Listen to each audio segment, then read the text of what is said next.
Start. Hi friends, నేను మీ కిరణ్మైని. ఎప్పుడు videos చేయడానికి రాదు అనుకుంటూనే యూట్యూబ్ ఛానల్ స్టార్ట్ చేశాను. కానీ ఒక రెండు విషయాలు చాలా బాధ కలిగించాయి. అందులో మొదటిది మొన్న జరిగిన విమాన ప్రమాదం.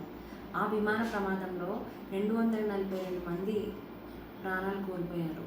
వాళ్ళందరూ వాళ్ళ గమ్యస్థానాన్ని చేరుకోవాలని సంతోషంతో విమానం ఎక్కారు. కానీ గమ్యస్థానాన్ని చేరుకోలేక మధ్యలోనే ప్రాణాలను కోల్పోయారు.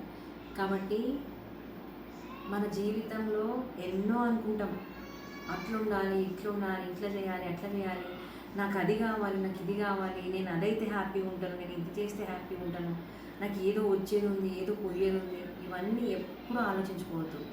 ఈరోజు, ఈ క్షణం, ఈ నిమిషం మాత్రమే మన చేతిలో ఉంది.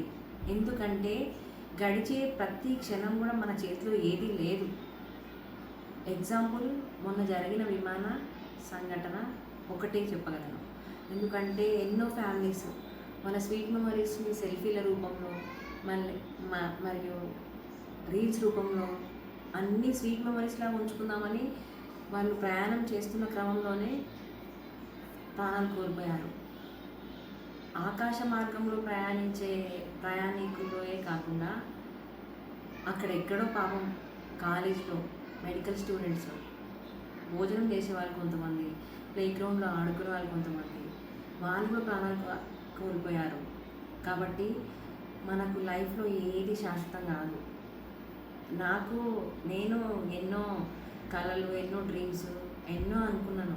కానీ మొన్న జరిగిన విమాన ప్రమాదాన్ని గుర్తు చేసుకుంటే లైఫ్ చాలా చిన్నది.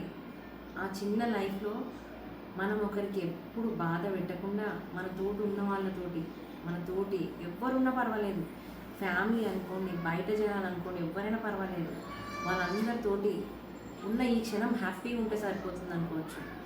అట్లా కాకుండా కొంతమంది ఎలా ఉన్నారంటే ఒకరు ఏదో చేద్దామని అనుకుంటుంటారు, ఇంకోటి చేద్దాం అనుకుంటుంటారు. ఆల్రెడీ మన ప్రాణాలకు గ్యారంటీ లేదు, ఎప్పుడు చనిపోతాము, ఈ క్షణం ఇంట్లో నుంచి బయటకు వెళ్తున్నామంటే మళ్ళీ ఇంటికి వచ్చేదాకా మనకు నమ్మకం లేదు. అలాంటి జీవితం మనం గడుపుతున్నాం. కాబట్టి అందరూ కూడా వీలైనంత ఎక్కువసేపు ఫ్యామిలీ మెంబర్స్తో, నేను ఇంతకుముందు కూడా ఈ వీడియో పెట్టినాను, ఫ్యామిలీతోటి స్పెండ్ చేయాలని కోరుకుంటూ విమాన ప్రమాదంలో చనిపోయిన వాళ్ళందరికీ నా ప్రగాఢ సానుభూతి తెలియజేసుకుంటూ జై హింద్.